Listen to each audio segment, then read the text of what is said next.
Merci à tous et bonsoir. Nous savons que vous avez attendu depuis un moment. Nous avons effectivement convoqué les membres actifs de la FIF, à savoir les clubs de Ligue 1, de Ligue 2, de Division 3 et les groupements d'intérêt. Nous les avons rencontrés par rapport au processus électoral qui avait été enclenché et qui était arrivé à la phase de dépôt des candidatures. Cette réunion était une réunion d'urgence. D'urgence parce que au sortir de l'Assemblée générale de modification des statuts, tous les clubs s'étaient mis d'accord sur l'ensemble du texte. Quand les textes ont été envoyés à la CAF et à la FIFA, ils nous sont revenus en nous disant que l'article 47, alinéa 3, lettre D, ne répondait pas à ce qu'ils entendaient voir exister. Effectivement, dans le projet de statut, nous avions proposé que les parrainages soient limités à 4. Nonobstant, je veux dire, les classifications. Il y a eu un blocage à ce niveau. Et à ce niveau, l'Assemblée voulait qu'on retourne au texte ancien, ce qui n'était pas possible parce que c'est ce même article-là qui avait été un élément de blocage. Donc, nous avons demandé une suspension de séance. Nous nous sommes retrouvés et nous sommes revenus avec un compromis. Ce compromis qui donnait une ouverture au système des parrainages en limitant les parrainages à 8. Dans les anciens statuts, c'était au moins 8. Et maintenant, on a dit qu'on n'a plus besoin de plus de 8 parrainages pour que le jeu démocratique se fasse. Quand nous avons envoyé ces statuts à la CAF et à la FIFA, ils ont indexé donc l'article 49. 47, pardon. 47. C'est 47. 47. Alinéa 3, lettre D. Et donc, dans ce courrier, ils disent que cette disposition, telle que les clubs l'ont votée en assemblée, pourrait facilement octroyer un pouvoir de blocage excessif aux membres affiliés évoluant en Ligue 1. Effectivement, nous avons 14 clubs de Ligue 1. Si nous appliquons le système de parrainage tel qu'il est, on ne peut pas avoir plus de 4 candidats. Mais déjà, dans la journée de samedi à dimanche, nous avons remis, il y a 7 personnes qui sont venues retirer des dossiers de candidature pour la présidence de la FIF. Et ce sont des personnes qui sont connues du milieu. Ils nous ont invités donc à réinterroger l'Assemblée générale pour que cet article-là soit revisité. Soit on enlève les parrainages, soit on revient à la proposition initiale du comité de normalisation, c'est-à-dire les 4 parrainages. Il nous paraissait important, au vu de ce courrier, de consulter l'ensemble des membres actifs. Et c'est ce que nous avons essayé de faire. Avec la Ligue 1, la Ligue 2, la D3 et les groupements d'intérêt. À ce niveau, évidemment, ça a été un choc. Si vous vous rappelez, on est resté en Assemblée générale jusqu'à 2h du matin. Donc, ça a été un choc pour les clubs. Et donc, nous avons laissé chacun des clubs exprimer sa colère, son émotion là-dessus. Et nous étions en train de nous réunir pour voir quelles sont les étapes à prendre, je veux dire, pour la suite. Des questions se sont posées de savoir, est-ce que ce courrier de la FIFA est une instruction? Le courrier dit, nous vous invitons. Mais en même temps, quand vous appartenez à une fêtière, vous êtes tenu de respecter les consignes de la fêtière. Donc, on est obligé, quelque part, de faire quelque chose pour avancer et pour libérer le processus électoral. La question a été posée aussi sur les parrainages. Je pense que le professeur en a déjà parlé. Il en a même parlé à la télévision. Il a donné son point de vue personnel là-dessus. Point de vue qui d'ailleurs rejoint un peu le point de vue de la FIFA. Donc au sortir de ces délibérations, nous allons nous concerter là tout à l'heure pour avoir une approche définitive de comment est-ce qu'on peut sortir, je veux dire, de ce blocage qui est survenu là en plein milieu du processus électoral. Donc voici un peu la teneur des choses. Nous n'avons pas encore pris de décision. Je pense que le comité va prendre une décision cette nuit. Nous pensions qu'on allait pouvoir le prendre, et c'est pour ça que la presse avait été convoquée, mais nous allons la prendre ce soir, et puis nous allons la communiquer au club, et puis ensuite à la presse. Donc voilà, je ne sais pas si vous avez des questions à poser, quelques questions. Voilà. Waouh, il y en a beaucoup, hein. C'est mêlé. On va prendre les trois piliers. Allez-y, Orange. Bonsoir madame. Bonsoir. Bonsoir, Dieu, l'intelligent d'Abidjan. En attendant que le comité de normalisation se prononce, est-ce que la période de dépôt des candidatures est maintenue? Le dernier délai, c'est demain. Est-ce que le processus... C'est bon. Deuxième question. Oui. Bonsoir madame. Je vous invite à d'autres régimes. Je veux savoir, en avant à l'Assemblée générale, est-ce que le club avait déjà reçu les textes? Parce que là, Quoi? vous. Les textes. Est-ce que le club avait déjà fait les tests? Parce que là, vous dites que. Posez la question. Posez juste la question.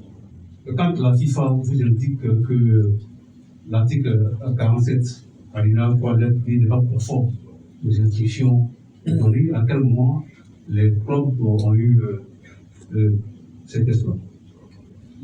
La troisième question. Bonsoir madame. Moi je suis avec Eli. Je voulais juste savoir, est-ce que au sortir de l'Assemblée générale, plutôt pendant l'Assemblée générale, les deux assemblées générales, est-ce que les 90 membres actifs étaient informés qu'à tout moment, les décisions prises par l'Assemblée générale seraient donc transmises au niveau de la CAF et de la FIFA? Est-ce qu'au départ, les 80 membres actifs étaient informés? Quand vous êtes affilié à une fêtière, la première des choses, c'est que dès lors que les textes sont adoptés, les textes partent. Mais je voudrais vous rappeler que ces textes n'ont pas été faits en vase clos. Les textes qui ont été proposés au club ont été faits en accord avec la CAF et la FIFA.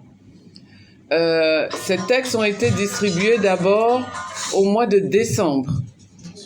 Suite aux consultations que le professeur a eues avec les clubs, il a dû modifier un certain nombre d'articles.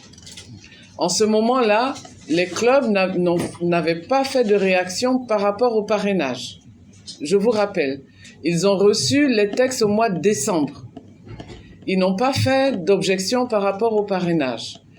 Mais les éléments où ils ont proposé des modifications, ces modifications sont encore reparties à la FIFA avant d'être redistribuées au club 15 jours avant l'Assemblée générale. Donc, ils ont été totalement informés. Non seulement ils ont eu les textes, ils ont eu des séances d'information avec professeurs, et ils ont eu la version revisitée après les séances d'information avec professeurs. Donc, cet article figurait bien dans les textes. C'est à l'Assemblée qu'il a été modifié, qu'il a fait l'objet de blocage. C'est à l'Assemblée qu'il a fait l'objet de blocage.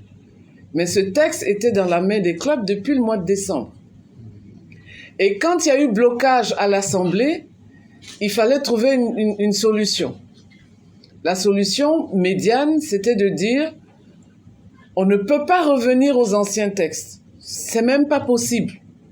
Parce que c'est les anciens textes qui ont posé les problèmes et qui ont amené la normalisation. Donc, il fallait trouver une solution qui contentait, je veux dire, l'ensemble des parties. Et c'est là où le compromis est venu.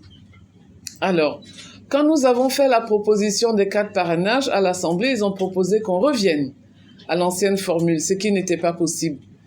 Alors, on a trouvé la situation médiane en ouvrant, en disant qu'il faut au plus 8 parrainages. Et je peux même vous dire que les fiches de parrainage ont été conçues pour ça, numérotées, et chaque personne venue retirer un dossier de candidature a reçu 8 parrainages. Et les clubs qui parrainaient étaient tenus de nous notifier les parrainages. Donc, pour revenir à votre question, ils ont été informés, mais c'est à l'Assemblée générale que les textes ont été modifiés. La transmission, elle est naturelle. Quand vous faites partie d'une fêtière, dès lors que vous avez terminé, vous envoyez vos statuts, ils agréent vos statuts ou ils ne les agréent pas. Donc, c'était naturel et ça a été fait. Et même, c'était même obligatoire puisque au niveau de la normalisation, on nous demandait de réviser les statuts. La première question, c'était par rapport au processus électoral.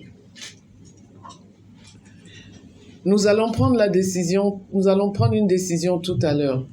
Est-ce qu'on le continue ou est-ce qu'on ne le continue pas? Parce qu'évidemment, il y a source de blocage là quelque part. Il y a, comme on dit, un imbroglio quelque part. Et on ne peut pas aller aux élections, je veux dire, avec des... Je sais pas comment je peux dire. Avec des a priori, avec un environnement qui n'est pas apaisé, avec etc., etc. Donc, on prendra la décision tout à l'heure. Les premiers à être informés, ça sera les clubs. Mais nous voulons que ces élections aient lieu, qu'elles aient lieu dans un environnement apaisé, mais qu'elles aient lieu aussi en harmonie, je dirais, avec ce que la FIFA requiert que nous puissions avoir dans les dans les statuts. Donc, c'est ce que je peux vous dire. La décision j'ai pas une décision définitive à vous donner. On vient de rencontrer les clubs. C'est seulement maintenant que nous allons nous réunir. Voilà. On peut prendre encore 2 questions et c'est fini. Bonsoir, madame. Bonsoir. Anoussa Souri. Félicitations pour votre décoration aujourd'hui. Merci. En question, dans le courrier dont nous avons une copie, il y a une mention rumeur d'achat des parrainages. Est-ce que les potentiels candidats ont saisi le CONOR pour dénoncer ce fait ou ces potentiels candidats ont saisi automatiquement la CAFOME, la FIFA, ou bien c'est le comité de normalisation qui a levé des rumeurs d'achat des parrainages? Ce que je peux dire, c'est qu'aucun candidat n'est venu nous voir pour des rumeurs d'achat de parrainage. Si vous étiez à la réunion de vendredi, quand nous avons reçu ceux qui voulaient postuler au scrutin du 23 mars, nous avons fait écho d'un certain nombre de rumeurs. Et il y en a qui ont parlé, je leur ai même dit, je sais ce que vous voulez dire, parce que voilà ce qui se dit dans votre milieu. Ce sont des clubs qui sont venus nous en parler. Mais aucun candidat n'est venu nous parler de quoi que ce soit. On n'a même pas eu, je veux dire, de contact avec les candidats, sauf le vendredi, quand ils sont venus retirer leur dossier, ou alors samedi et dimanche, quand ils sont venus retirer, ou alors quand on les a rencontrés le vendredi. Donc, ça ne vient pas de candidats. Ce sont des rumeurs qui nous sont venues de clubs, de dire, voici un peu ce qui est en train de se passer dans le milieu. Nous, on n'est pas du milieu. Donc, on n'a aucune information, je veux dire, à ce niveau-là. On va poser la question, vous avez cherché à vérifier si je ne sais pas si on devrait les vérifier. Une rumeur reste une rumeur. Et il n'y a pas eu d'affirmation. Une rumeur, ça reste une rumeur, à mon avis. On va prendre la dernière question. En train de guider le sport de bois aussi. Alors, madame, nous étions ensemble jusqu'à 2h du matin la dernière fois et vous étiez, en tout cas, vous sembliez soulagé de la fin, en tout cas, de quasiment la fin du processus, puisqu'on entamait là donc, le dernier virage. Aujourd'hui, que le processus est bloqué, quel est votre sentiment tout simplement face à ce qui se passe?